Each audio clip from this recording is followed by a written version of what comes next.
Hi. Okay, so I thought we might just begin for those of you watching who haven't read Fabienne's book, if Fabienne could just give a very brief kind of introduction and perhaps motivation to the book. Great. Well, thank you so much, Alfred, for doing this interview with me and giving me the opportunity to explain the contents of the book and the project on the grounds of political legitimacy. And of course, also thank you so much to Urja for inviting me in the first place and hosting this fantastic series. I'm really looking forward to other events as well. So yes, the book. I've been working on legitimacy for a very long time. And that's because I think that there is something distinctively normative about the question of which political decisions are decision makers, which could be democratic collectives or political representatives, permitted to make, which political decisions are binding for the citizens. Political decisions clearly matter greatly in our lives. Think about decisions around abortion, whether or not you are permitted to have abortions under certain conditions in the context where you live, right, will have a massive impact on your life. Think about decisions around climate change. Whatever political decisions are being made at this point or not being made, which is also a kind of decision, matters greatly to our lives.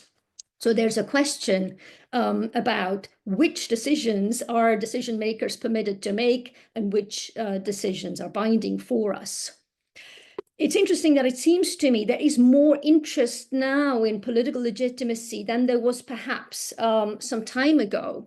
I've subscribed to Google alerts for a long time on political legitimacy and democratic legitimacy. And I would say that until even a year or two ago, most hits were for political contexts in which there are no democracies. So there's sort of a centered assumption that we've solved the problem of legitimacy. What legitimacy requires is some form of democracy, and to the extent that legitimacy is interesting as a topic, is newsworthy as a topic, it's only in non-democratic contexts. But this is changing. My Google Alerts now increasingly also shows news concerning Western democracies, the US, France recently with its decision to appoint a government where some say doesn't represent the will of the people who elected a more left-wing set of representatives. So there seems to be increasing interest in legitimacy in the news, and there's perhaps questions to be asked whether we've really solved the problem of legitimacy or whether it's as straightforward that political legitimacy requires democracy, whether there might be also other issues of legitimacy worth discussing. So that led me to think about the question, well, what makes political decisions legitimate? And the standard approach that many take in the literature, and the literature on political legitimacy, is enormous. It's basically as old. When we talk about Western philosophy, it's as old as the history of Western philosophy. We find it discussed in Plato's Republic. Aristotle obviously took an interest, etc. So when we ask the question, what makes political decisions legitimate? A standard approach is to sort of focus on normative issues. What's the link, for example, between the legitimacy of a political decision, say the permission to make a decision on abortion one way or another, and and other normative concepts we care about: freedom, equality, justice, etc. That's a normative approach to legitimacy, trying to understand the normative relation between legitimacy and fellow normative concepts. But I was wondering, well, the question that sort of was sort of occupying me was a slightly different one. It's a meta-normative one. What makes political decisions legitimate in the sense of what is the ground of political legitimacy? What's the source of the normativity of political decisions, what's the source of normativity of this particular normative concept that is legitimacy, that is distinct from other normative concepts that apply in a political context, such as efficiency or justice, etc. So what makes political decisions legitimate? I've already hinted that a standard assumption is it's got to have something to do with democracy. So accordingly, I identify one possible ground of political legitimacy as the will of the people. So these are a family of conceptions of political legitimacy that dominate the literature and that give us, in one way or another, an account of what makes political decisions legitimate, what gives decision makers a permission to make political decisions, and what makes those decisions binding is that they somehow respond to the will of the citizens. That can translate into democracy, but it need not. There could be sort of a Republican version of a will-based conception of political legitimacy. So the political will as the main ground of political legitimacy in most people's views. But it's not the only ground, and historically in the history of political philosophy, it's not the only ground people have considered. One important alternative is an epistemic ground. So in the book, I call this cognitive political authority. So the possibility that there could be people who are in an epistemically advantageous position, they know better than others what the right decision is. Potentially, we together know better. As a democratic or collective, we sort of generate the sort of knowledge needed to make the right decisions. So we collectively have an epistemic advantage, but that's a very different view of what makes political decisions legitimate. It's not the fact that there's been an expression of the people's will and the decisions need to somehow reflect that, or legitimate decisions need to reflect that. It's instead, there is somebody, which could be a body of experts, or it could be the body of a democratic collective that is in an epistemically fortunate positions, that have superior knowledge or have the relevant knowledge or the relevant epistemic justification for their beliefs about what should be done. And that makes the political decision legitimate. That's what gives them permission to make that decision. And that's what makes the decision binding. That we have an epistemic advantage, we have an epistemically good grasp on what the right decision is. And to be distinguished from this second ground of political legitimacy, cognitive authority, is a third one, which tends to be overlooked, but is actually quite important. It's interesting that it is overlooked, because in other contexts of normative discussions, say in ethics, in moral philosophy, when we look at metaethics, there's quite a common view, which is the factualist view, which is what makes it a case that some actions are morally right are moral facts. It's not what people want. It's not what they believe they should do, what they believe is the right thing. It's the moral facts that make it the case that some actions are morally right. So this factualist view is common in other discussions of normativity, but it tends to be overlooked in the discussion of the normativity of political legitimacy. But it's a third possible ground that what makes political decisions legitimate is that they're just the right decisions as a matter of fact. It tends to be overlooked in political philosophy. I think that's perhaps for a good reason, because I think it's a non-starter, although some people take a different view. And Matthias Brinkmann, for example, in recent work, defends a factualist conception of political legitimacy. I argue against it. I argue against it because I think when we can't access normative facts, that's a problem for a conception of political legitimacy. So I present what I call an accessibility objection. But I think that the other two accounts of the grounds of political legitimacy, political will, cognitive political authority, may face objections, but they're non-fatal. They each have a role to play in a plausible account of political legitimacy. So in the book, what I do is I defend a hybrid account of the grounds of political legitimacy, combining the political will and cognitive political authority. Do you want more? I can give you more. No, no, I mean that's fantastic. Yeah, I mean, because I should say thank you to Urja for inviting me onto this, and thank you, Fabienne, because I really enjoyed reading your book, and um, it's covers a huge amount of ground, and it's fascinating, in many ways for exploring exactly this kind of interplay between political will and cognitive political authority. And I had some very sort of prosaic thoughts as I was reading this. I couldn't get the image out of my head of Boris Johnson standing at his press conferences during COVID, flanked on one side and the other by the chief medical officer and the chief scientific officer. And it struck me at the time, and it struck me again reading your book, like how far this sort of visually represents a kind of combination or perhaps a blurring of political will and cognitive political authority. Like it makes us ask, like when we're diligently following rules about social contact and lockdown and staying in our houses in order to, we're told, protect the health service or protect certain subgroups of the population or protect ourselves, that we're doing this, we're obeying because, well, it's confused. Are we obeying because it's a command that issues from legitimate political authority, or are we doing it because Chris Whitty are we following epistemic authority here?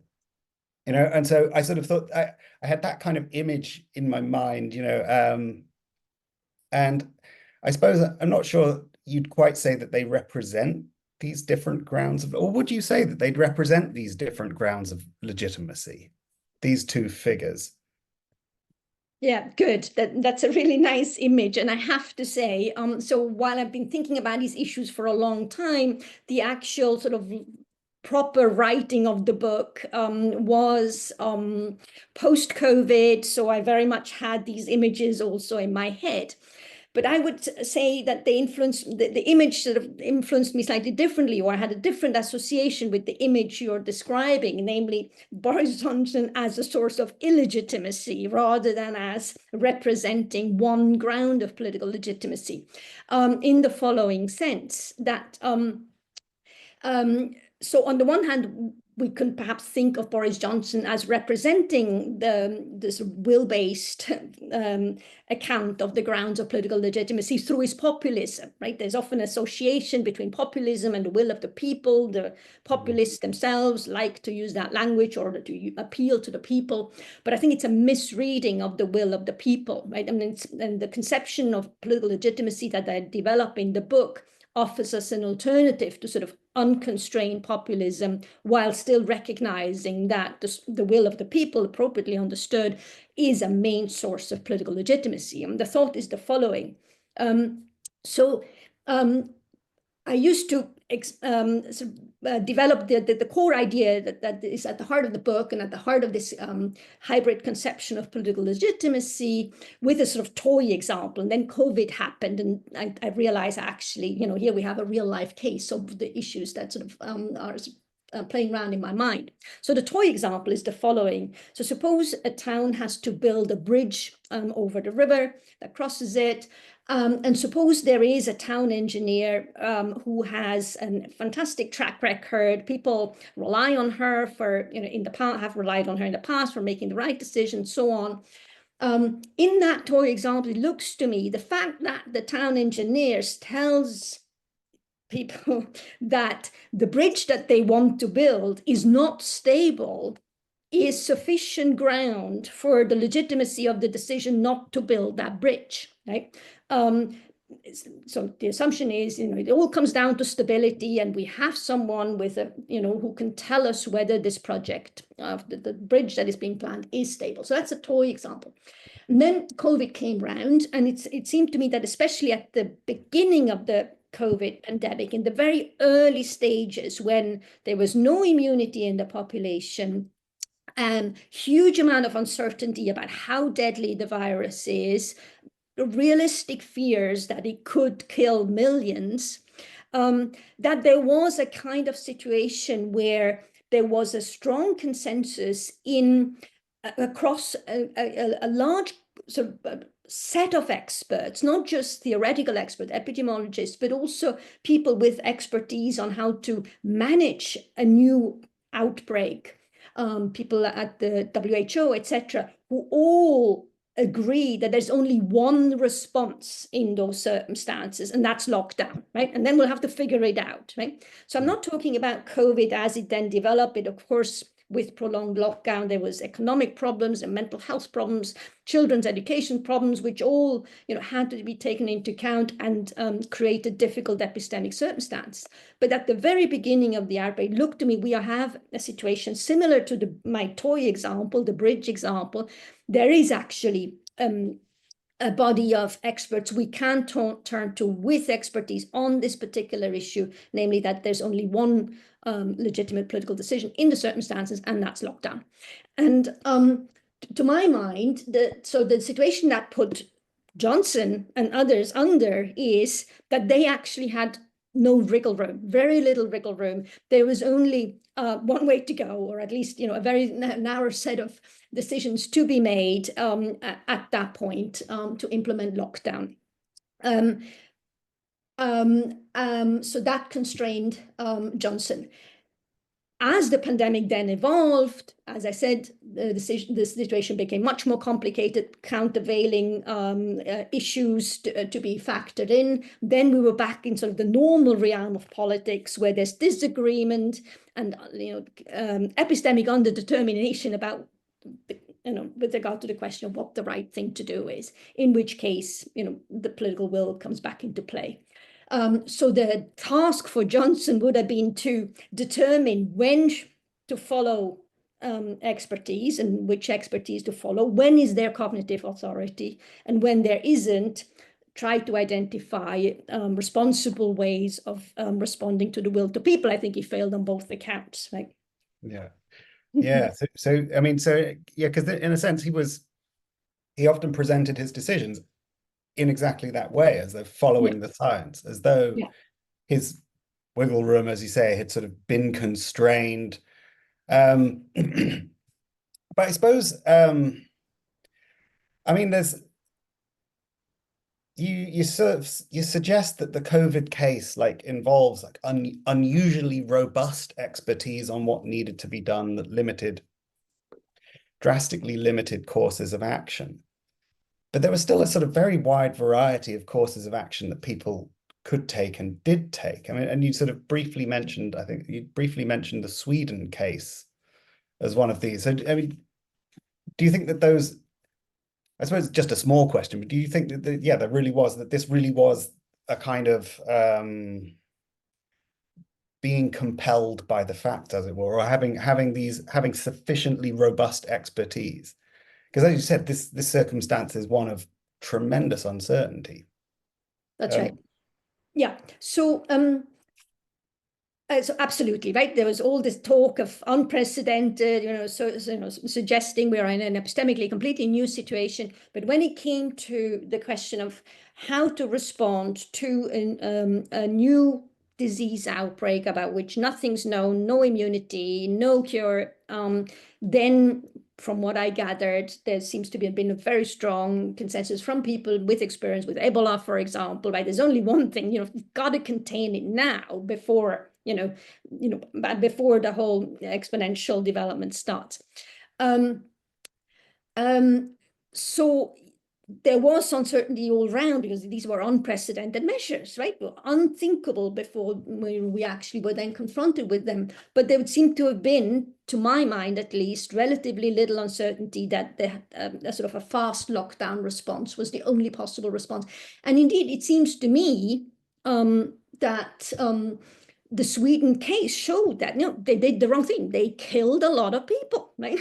So I'd say it was probably not the most legitimate course of action they took, right? They might have better deferred, right, to those who did strongly advise that from previous experience with disease outbreaks like that, lockdown is the only option. But I don't want to attach it to any one case, right?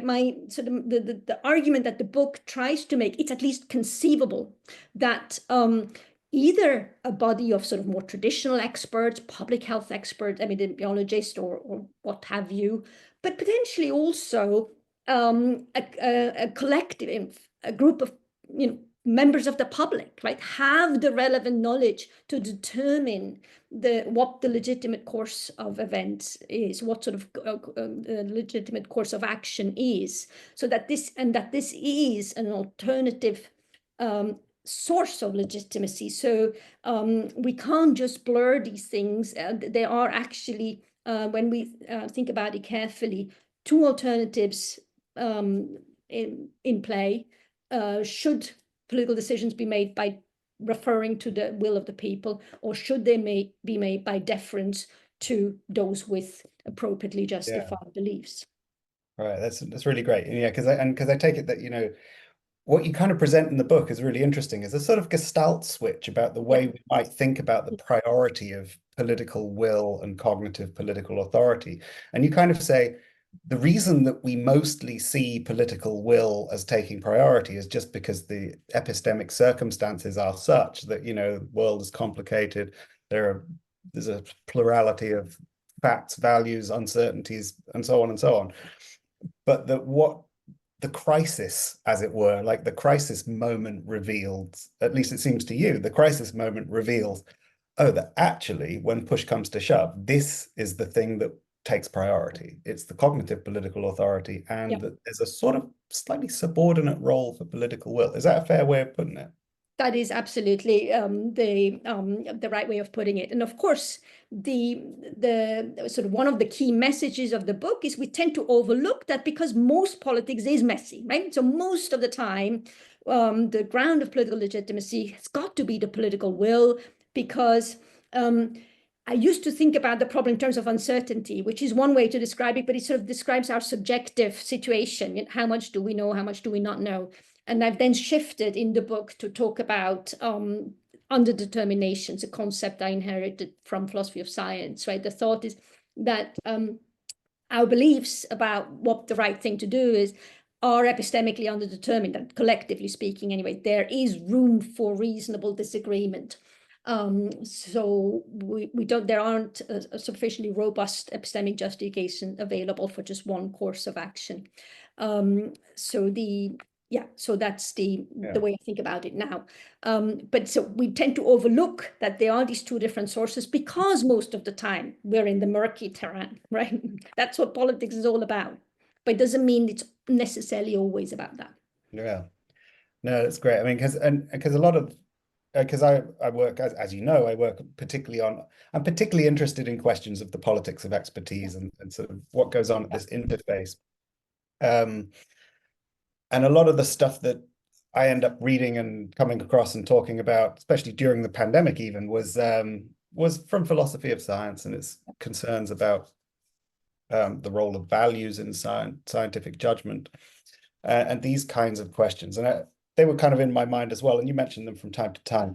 But one thing that particularly interested me in your sort of story about the relationship between political will and cognitive political authority is that you said that political will has a sort of constructive function in the sense of providing a check on cognitive political authority, which sort of addresses some of the concerns that come out of this philosophy of science and sociology of expertise as well, of sort of worrying that when someone presents you with a consensus of experts, what you might be getting is capture, you might be getting closure, you might be getting the results of epistemic exclusions of various kinds. Plain old bias. Plain old bias, like good old fashioned, groupthink. These kinds of things. And so you kind of invoke this idea that citizens through expressing their opinions through political will formation process, right, can bring new evidence to bear, develop proposals. You give examples of the sort of citizen activist, sort of Flint, Michigan water stuff. Yeah. And so it looks like political contestation, or that sort of political will formation, is part of a condition for testing the limits of claims to cognitive political authority. Yeah, absolutely. And so, yeah, I suppose there's this.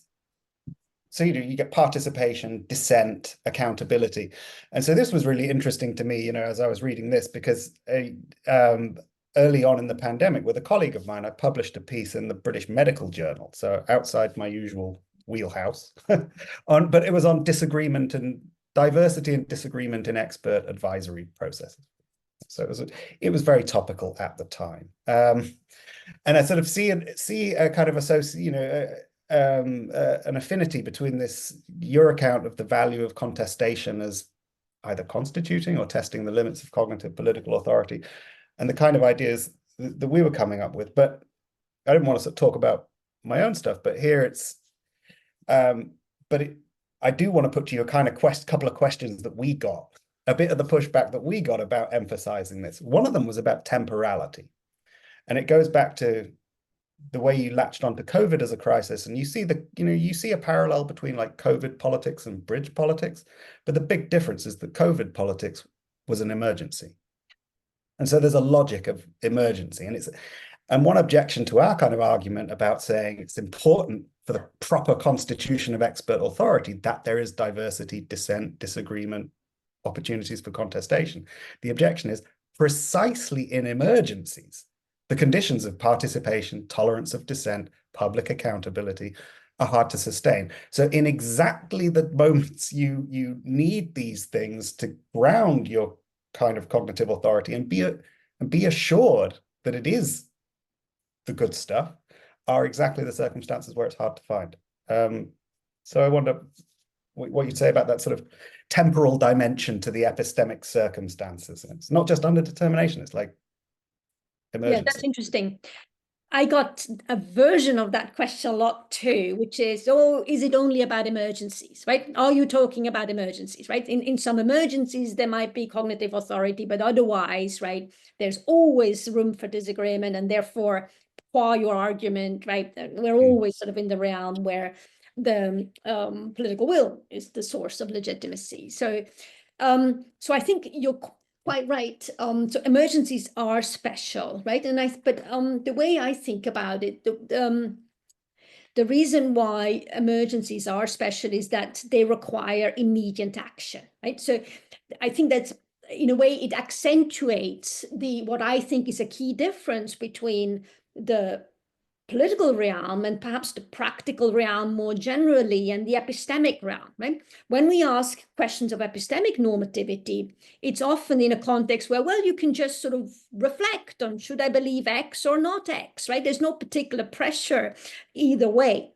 Whereas in a practical context, right, we always act. Even by not acting, that's a kind of decision. So we don't have that sort of luxury of just maybe even suspending judgment, because we already made the judgment, right, by sticking with the status quo. So the practical normativity in the practical context is different than normativity in the epistemic context.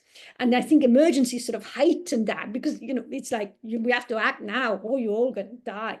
Yeah. So it just eliminates further luxuries or in the sort of deliberative process. So they're certainly special in that way. And that can contribute to this sort of sense, okay, there's less room for disagreement or a scope for disagreement than perhaps in normal times, because look, we just don't have the time, right? Get on with it. But I think, so on the one hand, yes, that is a feature of emergencies. They require decision that might change what counts as sufficiently justified beliefs in those contexts. But I think what made it the case in the COVID example wasn't just the fact that it was an emergency, it was actually tried and tested, right? There have been similar disease outbreaks, right? And we know from epidemiology how these things spread. And we know from the infectious diseases, right, what that does and so on. So, it wasn't just the fact there was an emergency that I thought, established the cognitive authority at the very beginning, when the outbreak started. I think there was, it was the epistemic situation itself. And I also think that my argument doesn't just hold in emergencies, because I think another example where we sort of see cognitive political authority as a possible ground of political legitimacy is in some low-key um, agency type political decision making, right? So there's sort of the big decisions that tend to be debated in the context of elections or in referendas if they're available. And we often associate political decisions with those decisions. But of course, in political life, a lot of decisions are delegated to agency. In the UK, think of the NHS, right? That makes decisions about rationing. And a lot of those are, I think, the ground of those is not the political will, it's cognitive political authority. But for the reason you mentioned, I think we're in full agreement. Of course, we need to be careful, right? We can't just delegate to the experts because of all the reasons you mentioned. There might be values that aren't shared, there might be bias, there might be overconfidence, whatever going on, right? Hence, we need opportunities for public scrutiny to make sure that to the extent that cognitive political authority is the ground, there is actually cognitive political authority and not just pretend cognitive political authority. Yeah, no, that's interesting. No, I like that formulation with these but the other kind of pushback that we had, right, and the other kind of pushback that I've had to talking up the importance of contestation, dissent, etc., has been that people are in fact less likely to trust experts who publicly disagree. And there's been some there's been some kind of meta-analysis of a load of social science research on this that suggests that, disagreement between scientists as such, and not just publicizing their uncertainties, that does have a consistent negative effect on public trust in scientists. And what's interesting to me about that kind of research and that kind of worry is that there might be a gap between the kind of conditions under which cognitive political authority might be, say democratically constituted, or under which it might be kept within its limits, kept from being captured, being excluded, not non-inclusive or closed to new evidence, and the conditions for acceptance of that authority by broader publics.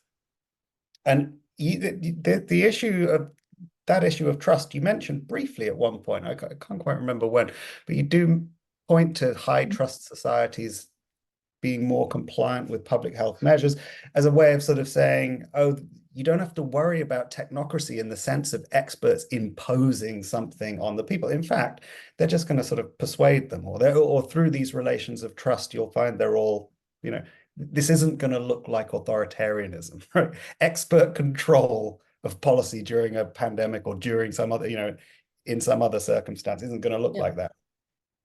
But I was wondering, what do you say to that? Like, again, because you do put some emphasis on these content, on the participation, dissent, and accountability. But the trust objection is to say, well, okay, it's possible that experts under those circumstances might be more trustworthy, but they wouldn't necessarily be more trusted. Very interesting. I haven't thought about this specific case of experts actually disagreeing with each other in public, or perhaps experts questioning a majority view and what that does. So the example that you mentioned that I cite is a study by Bicchieri and her researchers that showed that yes, that the reason people went along with some of those measures were because they trusted the science, not because they agreed that it was the right decision, right? So interesting. So trust in science certainly matters, right? To help good decision making in those cases where potentially cognitive political authority is the ground. So I suppose it'll be interesting to see what you think. Here's a possible way to think about it. As part of scientific knowledge production, so when we talk about experts in this narrow sense, right, scientific experts, as part of scientific knowledge production, of course, dissent is essential, right? It's what we do, right? We argue, we test each other's views, we object, etc. But that's not necessary. So it's public in a restricted sense, right? It's not carried out in sort of most newspapers. It's typically carried out in academic conference and seminar rooms and via publications that nobody reads. So now what about when this goes public, right? so I suppose there can be, I suppose, actors which actually do act to discredit, scientific modes of knowledge production. Then that becomes problematic if we actually have reasons to think that at least some of those procedures are, doing what they're supposed to do. If they're not, then they should be questioned. Because in other contexts, we can think of expert disagreement as actually being played out in public, and that's absolutely fine. So an example I'm quite familiar with is, and I mentioned in the book, minimum wage policies, right? There are economists who try to convince us that, if you increase the minimum wage, then X, Y, Z will happen, and it's very bad. And then there are others who say, no, we shouldn't, this is actually not the right view because, right, there are other considerations which, which lead us to think that increasing the minimum wage is good. So there, it's not questioning the production processes per se, but it's just, a consequence of the disagreements within science, carried out in public. It's the same arguments. I think there's nothing wrong with that. Yeah, yeah. No, that's I'm sympathetic to that kind of response. I suppose well, I mean, one final thought. It's probably time we open it to the floor in a second, but I was sort of curious about, you give a really sort of excellent kind of quite sort of abstract account, as I say, quite general account. And you say this may be consistent with all sorts of different sorts of institutions or ways of institutionalizing cognitive political authority and relating it to political will. I wonder if you got any thoughts or any ideas about institutional designs that are implied by your ideas or that are particularly interesting in view of your account of the kind of priority of cognitive political authority. Yeah. And I'm thinking, because there are people like Zeynep Pamuk and a little bit myself who've sort of said, okay, look, one kind of institution that follows out of this kind of thing is maybe structured adversarialism to provide a kind of, contained and limited version of expert disagreement relative to, that kind of thing. Or Philip Kitcher's suggested citizens' assemblies and, mini publics as ways of drawing in publics in the value judgments that feed into politically significant scientific judgment. So I was wondering if there are any institutional ideas that have struck you as particularly interesting or particularly terrible. Yes. So I don't have a well-developed practical proposal here. So I do still think that deliberation has an important role to play. I worry a little bit about overdoing adversarialism because the very premise is the one is that I think is somewhat in tension with recognizing that sometimes cognitive political authority can be the ground of political legitimacy, because the assumption is I need to understand all the reasons for why a certain decision has been made. And the contrast here with cognitive political authority as a ground of political legitimacy is I don't understand all the reasons, but, I can see why I don't need to, or, I couldn't, or, and that's still fine. So the vision of political deliberation that sort of sketch out in the book, as you say, in rather abstract ways, I completely agree, and not really tied to any concrete practical proposals, is one where deliberation is critical, is inclusive, is geared to scrutinizing claims, but also recognizes the limits of, so it's not scrutiny or criticisms or adversarial positions for their own sake, right? So there are actually limits in well-ordered democracy when you realize actually, okay, here's where I need to defer. So that I think probably should stop here because we need to open up, and I don't have a good practical proposal. Excellent. Thanks. Thanks. Well, that was really interesting. I've written down a few questions, which I think is always a good sign because it's so engaging and so relevant. Since you were talking about institutional design, I'll start with Rosemary's question, who asks, in the UK, don't we already have a system which balances political legitimacy, so elected MPs, and subject experts, which are civil servants, and this balance seems to be kind of predated before the pandemic? Yes, so I didn't read the question, right? So I'm just going by your account. So yes, I think there are elements in the UK system and in the system of other democracies which can serve to realize both grounds of political legitimacy that I think matter. However, I think where we're insufficiently clear, and I think that's a standard problem with how democracies function, is when there is less wriggle room for, so to speak, right, for the political will in determining political decisions. So what we do have in a lot of democracies in the UK, in other systems, is that there is room for hearing expert opinions. And of course, that's how it should be. And of course, the normal situation in politics is where these expert opinions underdetermine political decision making. That is, there isn't any one group of experts or any one body holding expertise we could turn to and ask, what should we do in these circumstances? So the normal course is we just hear a bunch of different opinions and try to come to some sort of in our own deliberations as citizens, so some sort of view about how to respond, and then we might disagree because we weigh these expert opinions differently and so on.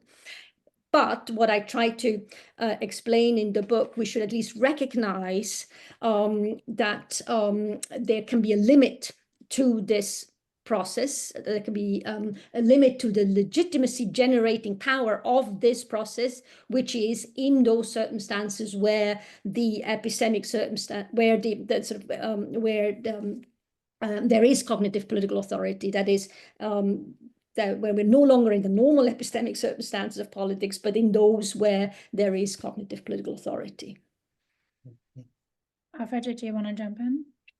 I mean, no, not much to add. I mean, it was just it strikes me that Fabienne's position is not quite the kind of relationship between, say, representatives and civil servants, or because that's kind of ordered, by the civil service code on a kind of expert advisory. It builds in a subordinate role, right? And the whole comedy of Yes Minister is that subordinate role is kind of subtly subverted, but in terms of legitimacy, it's there, right?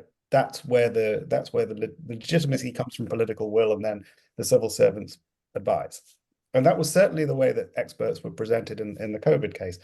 Yeah, I mean, I don't know if Fabienne would agree, but like the way a different sort of role in that relationship might be one that's described by John Stuart Mill, where he would give a great deal more power of initiative to the expert or the competent, the sort of the competence, right? And would constrain a lot more the political will role to a more subordinate position. But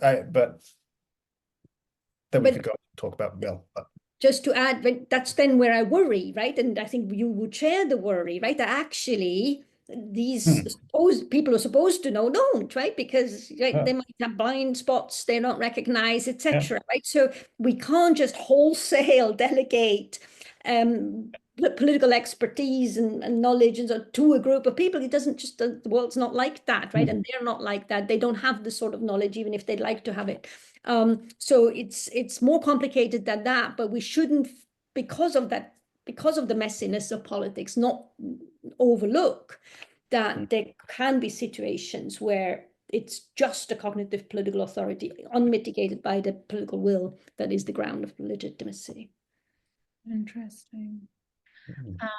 The next question I'm going to ask is, where do you draw the line between the persuasion of people and totalitarianism, especially with the use of social media, spreading misinformation? Do you think this could be a form of subconscious totalitarianism? Yeah, hopefully not. What was the first line of the, I couldn't quite, what did you say? What was the... Where do you draw the line between the persuasion of people, where you persuade people to believe one thing, and totalitarianism?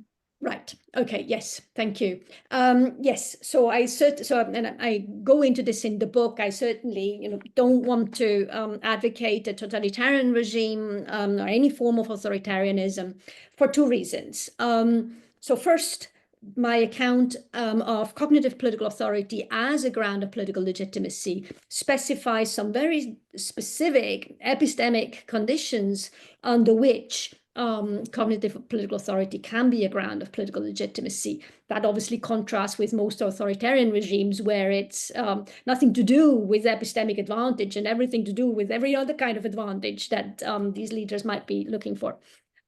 So that's sort of a matter of the ground itself. But then also, and Alfred hinted at some of this, I make the point that in an authoritarian political culture or a totalitarian political culture, there is no room for scrutiny, for disagreement, of the sort that's actually needed to ensure we have genuine political authority, right? And not just pretend political authority, just people who claim they know what's best for everybody and so on, but of course don't actually know, that is, don't have cognitive political authority. So for both reasons, I strongly resist the thought that if we recognize that cognitive political authority can sometimes be a ground of political legitimacy, that would be an enabling a form of political authoritarianism. It doesn't.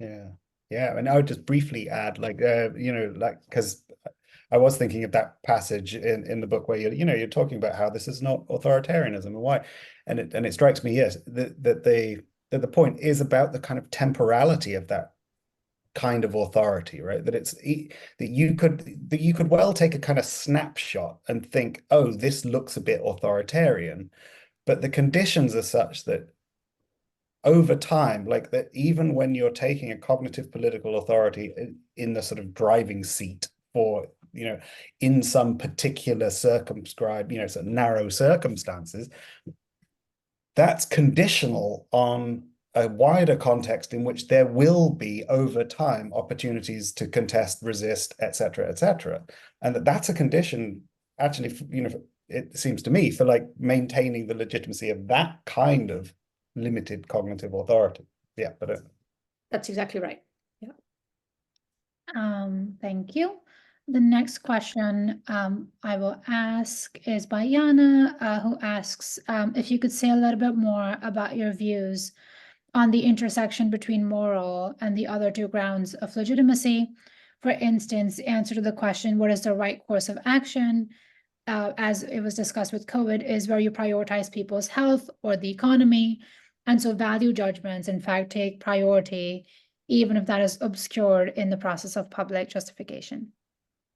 Good. Yes, absolutely. So my understanding of cognitive political authority is one that combines empirical beliefs and normative beliefs. So it's not just a technocratic notion where, given certain values, right, you have some expertise in how to get there, but bracketing value judgment. So it's a bundle, right? The thought is that cognitive political authority is a body of people that is sufficiently in touch with what the right decision is overall in those circumstances. So it requires empirical knowledge, or at least some sense of the empirical circumstances, as well as of the relevant normative circumstances.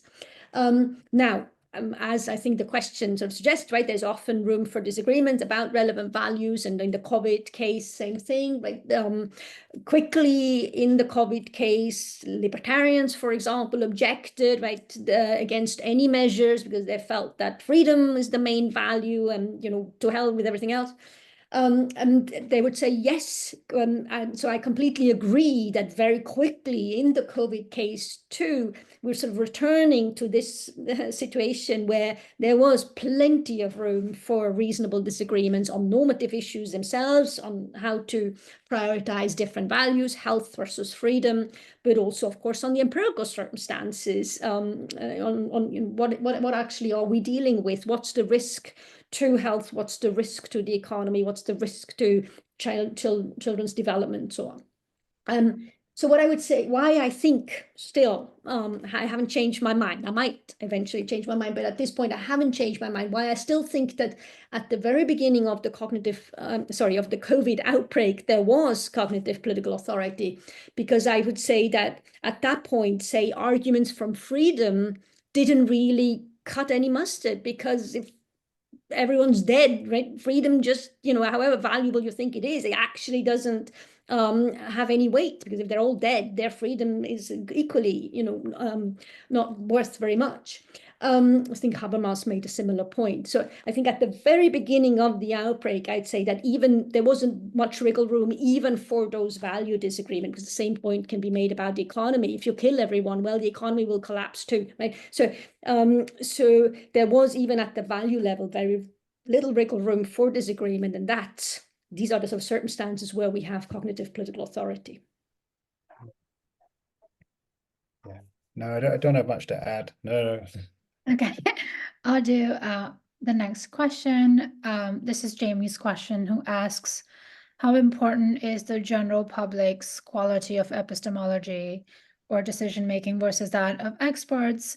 And how well or badly do you think epistemology is taught in schools, or kind of the skills to make those decisions are taught in schools? Good.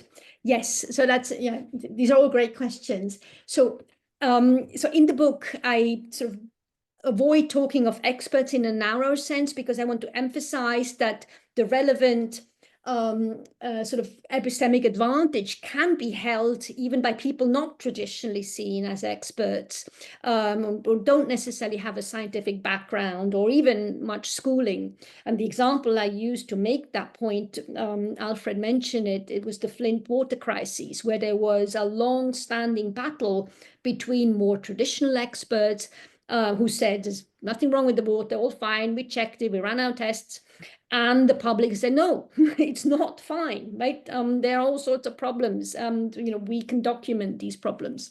And eventually the public was proven right? The water was toxic.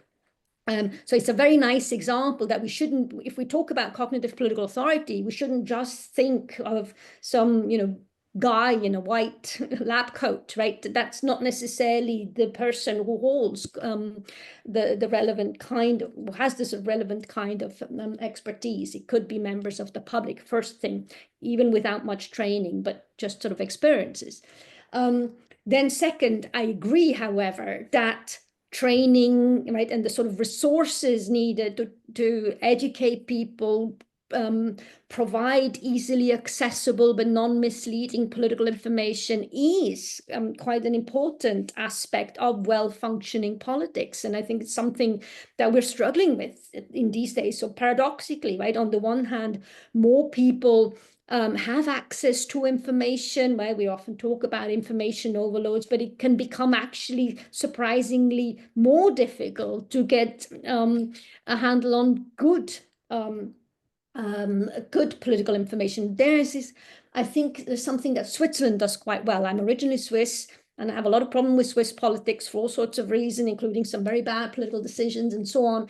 But there's one thing that I think this is a procedural element of Swiss politics that I think works quite well, which is that ahead of any referendum, there's a pamphlet that's dropped into people's houses where the main political positions can explain their support or oppositions to the political decisions that are being subject to a referendum.